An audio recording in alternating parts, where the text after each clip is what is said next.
I want to thank everybody for adopting a salmon for our Adopt-a-Salmon program. We're going to give you a quick update on where your salmon is right now.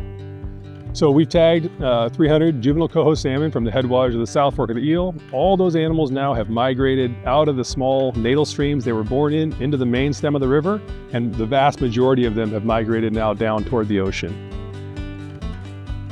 Acoustic tags are these small tags. They're about 12 millimeters, so they're a little bit bigger than a grain of rice, and they transmit a high frequency sound. The animals can't hear this sound, but our receivers that are in the river can hear this sound.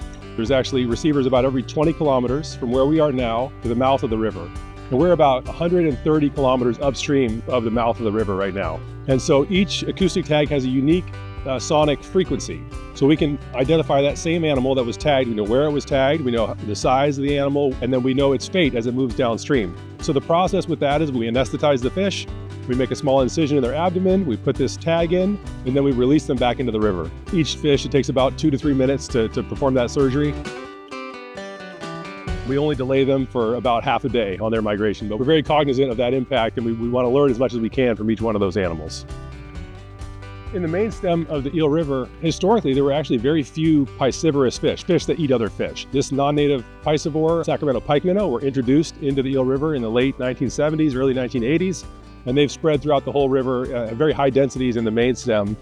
The data we've been collecting about pikeminnow suggests that they are probably having a significant effect on the population of juvenile coho as they're migrating to the ocean. They eat them, they consume them across the main stem, but they also alter their behavior and change how they use the main stem of the Eel River. So that's what we're trying to manage for.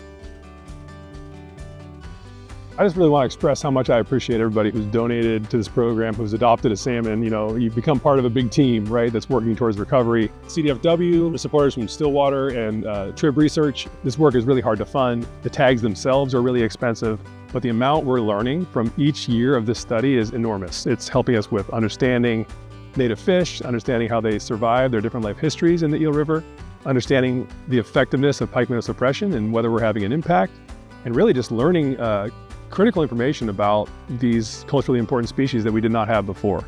And so everybody who's supported the program has made this possible, and we really extend our appreciation to everybody, who's been involved.